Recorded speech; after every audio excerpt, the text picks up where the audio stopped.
Radio Kambana Live Report.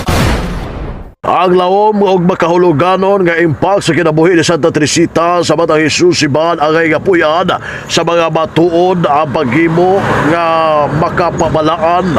Ini ang gipadayag na Archbishop Martina Sarmento Bawa Didi, ang Arsobispo sa Archdiocese of Ozamis atol sa ikasiyam nga novena misa sa kasaulugan sa kapistahan ni Santa Teresita kansang fiesta sa ulugon karong adlaw.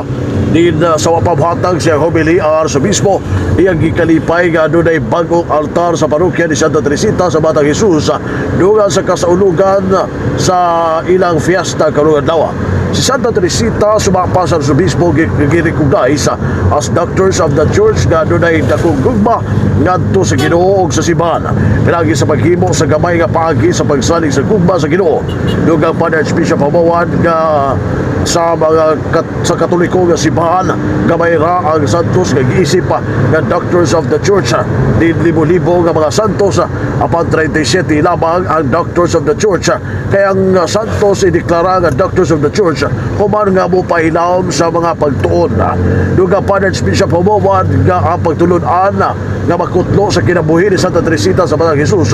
Una, ang iyang hilom nga paagi aron mabalaan kay si Santa Teresita sa tanan kay usaban ka Carmelite Contemplative Sisters kon mongha o sa kamongha nga nagpuyo sa bulaton sa monasteryo din nagmatinud-anon sa iyang gibuhaton si Santa Teresita nga naghimo siya bulaton nga puno sa gugma tungod kay iya man gipakita ang iyang gugma sa Ginoo diha sa iyang pagtrabaho.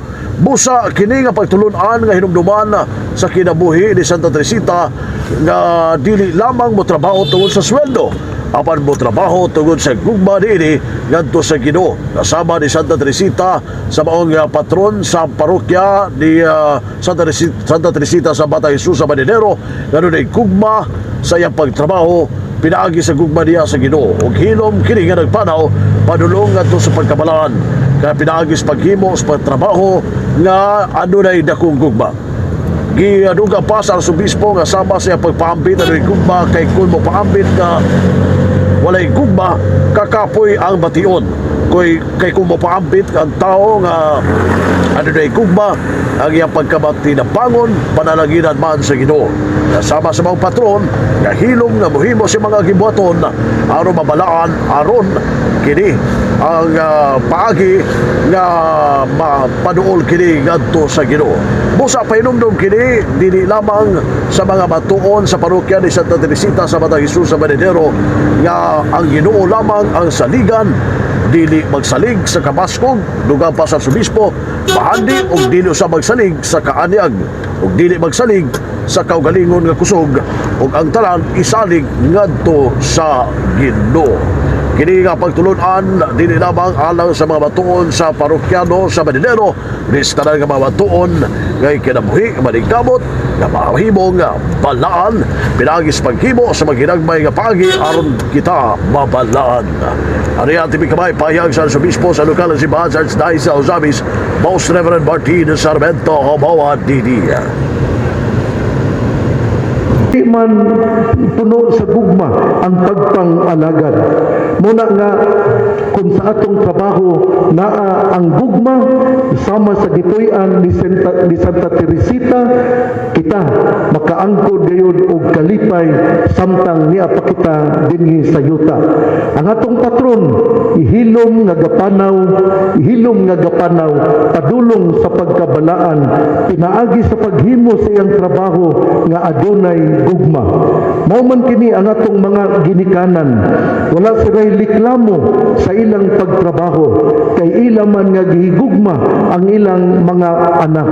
Muna mga anak, hinumdumigyod ninyo ang kakapoy, ang pagtrabaho ug ang paghalad sa inyong mga ginikanan sa ilang pag-adto silang tagsa-tagsa katrabaho pero kini ilang gihimo tungod sa ilang gugma kaninyo nga ilang mga anak.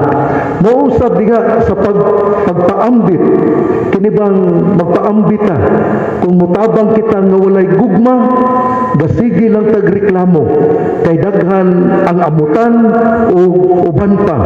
Pero kung adunay gugma, mupaambit kita bisan gamay nga adunay paghalad sa atong kaugalingon. Ang taong matinabangon, panalanginan sa Ginoo. Si Santa Teresita, gahimo, gabuhat sa buluhaton, dinasig sa gugma. O kini, mao'y hilom nga pamaagi, padulong sa iyang pagkabalaan. Ikaduhang punto, musalig lamang kita sa Ginoo. Trust in the Lord. Pahinumdong gayud kini, nga ang atong Ginoo lamang ang atong Ang TV Kabayis Payag sa nagunang magbalantay sa Archdiocese of Osabe sa Archbishop Martin Sarmento Mawa Didi atol sa pagpaygayon si Kasiyamo Novena Misa Pontifical Mass ang ipaygayon kagahapon di sa parokya ni Santa Teresita sa Batang Jesus sa Badinero Osabe City. Karong adlaw usab dungan sa kasulugan sa fiesta ni Santa Teresita sa Batang Jesus sa Badinero karong alas 9 ang takna sa buntag banguna usab sa Santos Misa ang Vicario General sa Archdiocese of Osabe sa si Monsignor Maximino Naron Jr. uban sa mga matuon sa parokya ni Santa Teresita sa Batang Jesus na bisa ulog sa kapistahan karong adlaw. Ang Santos Misa alas 9 sa buntag diya mismo sa simbahan ni Santa Teresita sa Batang Jesus sa Banyanero. Busa gidasig ang tanan nga mga matuon, mga devotos ni Santa Teresita sa Batang Jesus nga moapil sa maong Santos Misa nga himuon karong buntag. Alang sa DX dinhi sa Manuel Campana, ang radyo si mga Dominioso, Manuel Rodquil Gier, danag sa nagbayad. Radio Kambana Live Report.